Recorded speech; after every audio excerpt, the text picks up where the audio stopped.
Guten Tag, der Frankreich-Block ist heute im Büro von Professor Lequen in Paris. Bonjour monsieur. Bonjour Monsieur Wittmann. Vous êtes professeur à sciences politiques à Paris et je vous remercie pour l'accueil dans votre bureau. Vous avez publié votre dernier ouvrage, c'est l'ethnographie du Quai d'Orsay, les pratiques des diplomates français qui vient de paraître. Et vous ne présentez pas une monographie détaillée des différents services du ministère des Affaires étrangères, ni des histoires des dysfonctionnements, mais après une enquête menée pendant 3 ans, vous expliquez ces codes et ces pratiques. Après la lecture, selon vous, on comprend mieux la diplomatie française?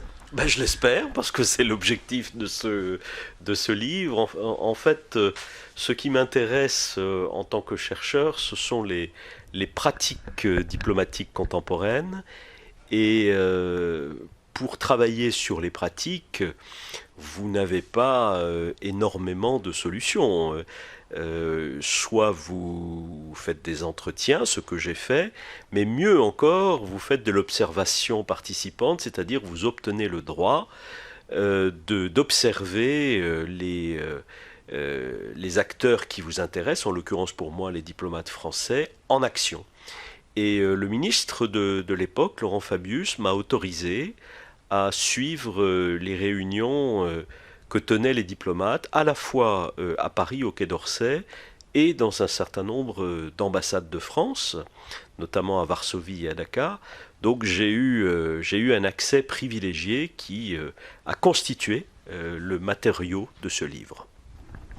Vous évoquez une spécificité française, je pense au rôle de la République, son domaine réservé, comme on en appelle l'engagement dans la politique étrangère, par exemple du président de la République, et dans la politique de défense, qui réduit parfois le ministre des Affaires étrangères et celui de la Défense à des rôles supplétifs.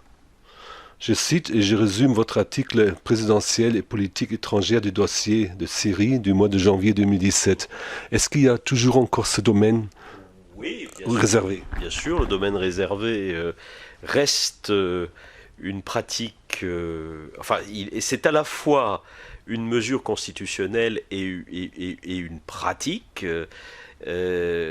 qui est née avec la constitution de la Ve République, puisque l'objectif de Gaulle, c'était de donner au président les pouvoirs sur les questions régaliennes, c'est-à-dire les affaires étrangères et la défense. Et effectivement, comparé à d'autres démocraties parlementaires, le ministre des Affaires étrangères a un rôle qui est assez limité du fait des pouvoirs du président de la République.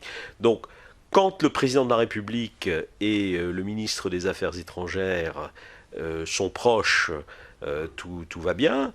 En revanche, quand ils ont plus de distance, ce qui est arrivé ces dernières années, ou lorsque ils ont des désaccords à partir d'un certain moment, comme ça a été le cas entre Nicolas Sarkozy et Bernard Kouchner, par exemple, là, la situation pour le ministre des Affaires étrangères est très compliquée parce qu'il a tendance à être systématiquement court-circuité par le président et l'équipe diplomatique qui est à l'Élysée. Actuellement, à Bruxelles, les discussions autour du Brexit semblent entrer dans une phase décisive. Vous connaissez bien ce dossier et sans aucun doute, le Brexit aura probablement lieu. Et s'il a lieu, ou s'il va avoir lieu, vous avez des idées dans quelles conditions cela va se passer? J'ai l'impression que les négociations sont quand même assez tracées, c'est-à-dire que là, on a réussi à avoir un accord sur les conditions de sortie qui devrait être validé par le Conseil européen. Bon, il y a des éléments dans cet accord qui ne sont pas clairs. Par exemple, la question de l'Irlande du Nord, on a un accord politique, mais comment on va véritablement organiser le fait que l'Irlande du Nord continue à appliquer les règles du marché intérieur alors que les autres territoires du Royaume-Uni ne les appliqueront pas. Enfin, je veux dire, ça sera pas quand même quelque chose de très simple. Puis là, on va passer à la deuxième phase. La deuxième phase, c'est l'accord de libre-échange à mon avis, on aura quelque chose qui sera... alors, entre l'accord de libre-échange classique comme celui qui existe avec le Canada et la participation au marché intérieur, on aura quelque chose un peu au milieu. Ce sera un accord de libre-échange, mais quand même assez privilégié, parce que 45 ans de participation à l'Union européenne a fait que la Grande-Bretagne a harmonisé ses normes sur les standards européens. Ça, c'est quand même une grande différence avec beaucoup d'autres pays tiers. Selon vous, un échec du Brexit ou un changement d'opinion en Angleterre vous paraît exclu? Je ne lis pas dans le mar de café, donc je ne peux pas l'exclure à 100%, mais je peux livrer mon intuition. Mon intuition, c'est que le Brexit aura bien lieu. Je pense qu'on est trop engagé dans les négociations pour qu'il y ait maintenant un retour en arrière subi. Je pense que c'est une erreur pour la Grande-Bretagne, ça profondément. Je pense que, et d'ailleurs ceux qui vont subir les conséquences, ce seront les Britanniques en priorité. Je n'exclus pas qu'un jour des générations futures souhaitent à nouveau se rapprocher de l'Union européenne. Mais à court terme, compte tenu aussi de la configuration des forces politiques, notamment au sein du Parti conservateur, mais aussi d'ailleurs au sein du Parti travailliste, parce qu'il ne faut pas oublier que si l'establishment du Parti travailliste a voté contre le Brexit, Corbyn est plutôt favorable à la sortie de l'Union européenne, même s'il ne le dit pas. Compte tenu de ces configurations politiques, je vois mal comment le divorce complet ne pourra pas avoir lieu. Donc je pense, pour répondre à votre question, que le Brexit aura lieu. Sur notre blog, nous avons rappelé le grand discours important du président de la République, à Athènes où il parle de la souveraineté européenne, en Sorbonne où il propose une refondation de l'Europe et à Francfort où il met l'accent sur la culture. Or, il s'adresse à une Europe où le populisme prône le détour de l'Europe, soutenu par une méfiance croissante des citoyens, surtout face à la bureaucratie de Bruxelles. Les initiatives de Macron viennent-elles trop tard ou pensez-vous qu'il pourra réussir à contribuer à une refondation de l'Europe? Je pense aussi à ce livre, La France dans la Nouvelle Europe. Ah oui. Écoutez, est-ce que ça vient trop tard? Bon, ça vient. Voilà. Je pense que Emmanuel Macron est conscient de la montée de l'europhobie et qu'il est conscient aussi du fait que le meilleur moyen de combattre l'europhobie, ça n'est pas de faire l'Europe sans le dire. Vous voyez, ça a été un peu l'erreur de pas mal de responsables politiques des partis mainstream. C'est maintenant de politiser le débat. Si on veut, parce que quand vous regardez les arguments qui sont utilisés par les europhobes, il n'y a pas tellement d'arguments en rapport avec les politiques concrètes. C'est des arguments vraiment de politique symbolique, la souveraineté, la protection, etc., etc.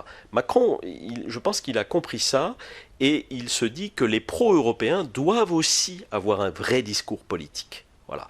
Donc c'est la raison pour laquelle il a fait ces propositions qui peuvent sembler, je sais en Allemagne, certaines d'entre elles ont paru un peu extrêmes, mais justement la politisation, ça passe aussi par des propositions qui vont au-delà de ce que l'on pourra ensuite véritablement obtenir.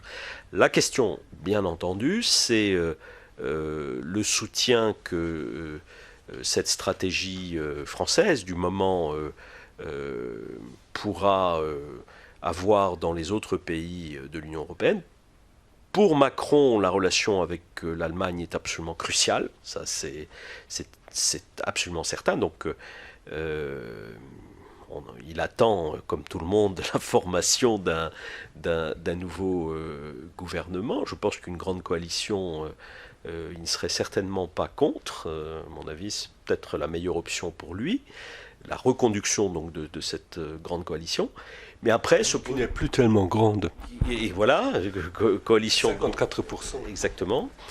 Mais ça suffit pas. Il faut aussi, si vous voulez, d'autres pays. Et là, il y a des points d'interrogation, notamment les élections italiennes du printemps prochain. Si les populistes de Cinque Stelle gagnent les élections, il est évident qu'on ne pourra pas compter sur le soutien italien. Alors, l'Italie, c'est un pays d'un point de vue politique et économique d'ailleurs important pour un projet de relance européenne. Ça n'empêchera pas Macron de continuer. Non, mais vaudrait mieux continuer avec autant de soutien que possible, en sachant que l'Europe centrale aussi, pour l'instant, c'est très très difficile. Quand vous regardez les configurations politiques nationales, c'est très très difficile de trouver des points d'appui politiques. Pologne, c'est quasiment impossible avec le PiS. République tchèque, c'est un peu plus facile, mais on vient d'avoir maintenant l'élection de M. Babiš, qui a un gouvernement de minorité soutenu par les anciens communistes et l'extrême droite. Je ne parle pas de la Hongrie de Orban. Voilà, donc il y a bien sûr les pays du Benelux, l'Autriche, point d'interrogation aussi. Qu'est-ce que l'Autriche est prête à faire pour soutenir avec ce nouveau chef de l'exécutif le projet européen? Non, c'est pas simple du point de vue des soutiens que Macron pourra obtenir au sein de l'Union européenne, des autres pays. Un petit regard en direction de Berlin. Il est trop tôt pour savoir quelle sera la réponse du gouvernement allemand, tant les négociations pour un nouveau gouvernement piétinent. Et pourtant, Macron compte, comme vous l'avez déjà dit, avec l'allié allemand pour faire œuvre commune. Pensez-vous que les partis politiques, sauf la AfD, à Berlin, ont vraiment compris qu'il y a l'urgence? Je pense que ce qui est très important pour les partis mainstream en Allemagne et en particulier pour CDU, CSU, c'est que la France réussisse ses réformes internes. Dans le fond, la crédibilité de Macron à Berlin, elle dépend beaucoup de la réussite de ses réformes internes et d'un certain nombre d'éléments qui ont toujours été importants pour la classe politique allemande et en particulier pour les conservateurs, le respect des règles macroéconomiques.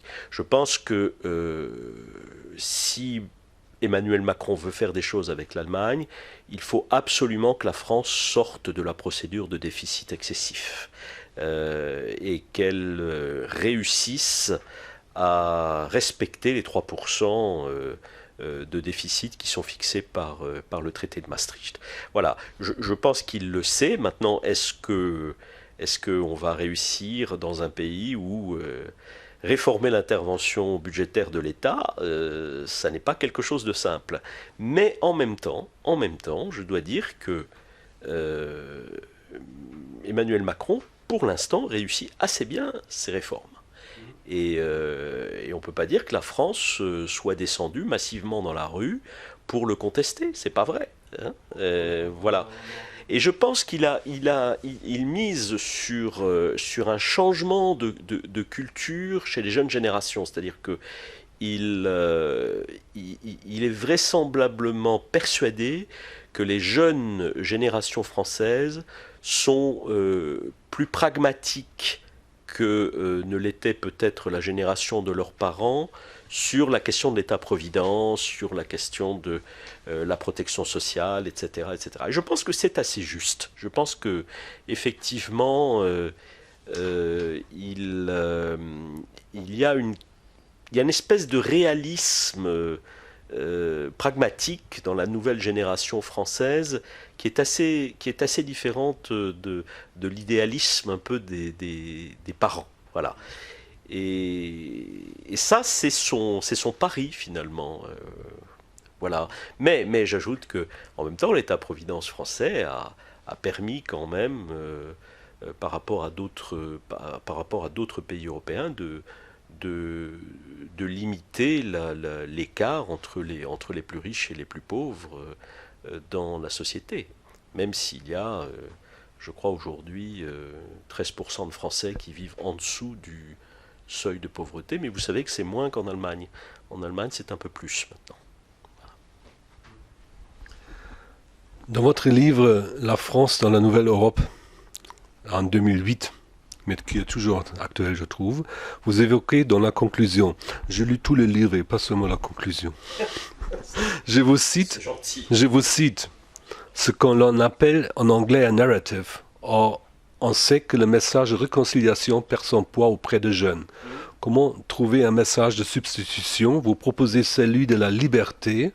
Macron propose une rénovation de l'Europe par la culture, son discours d'ouverture à Francfort, surtout en visant les jeunes, le multilinguisme et un projet de Bologne pour le secondaire. Où est-ce que ce narratif va se construire au cours du processus des réformes proposées par le président de la République? Qu'est-ce que vous croyez? Non, d'abord, un point d'histoire, c'est vrai que peut-être le seul narratif européen que l'on a vraiment partagé, et là il y a une exception britannique, c'est celui de la réconciliation après la guerre. Voilà. Je dis qu'il y a une exception britannique parce que les Britanniques ne se sont pas sentis aussi concernés par ce narratif que les continentaux, étant donné qu'ils ont toujours eu dans leur histoire le narratif qu'ils n'avaient jamais perdu la guerre. Vous voyez, la guerre n'avait presque pas lieu sur les territoires britanniques. Voilà, exactement, qui n'ont jamais été envahis, voilà. Ce qui est quand même très très différent de la situation des pays d'Europe continentale, et bien sûr encore très différent de la situation allemande qui a dû assumer la défaite.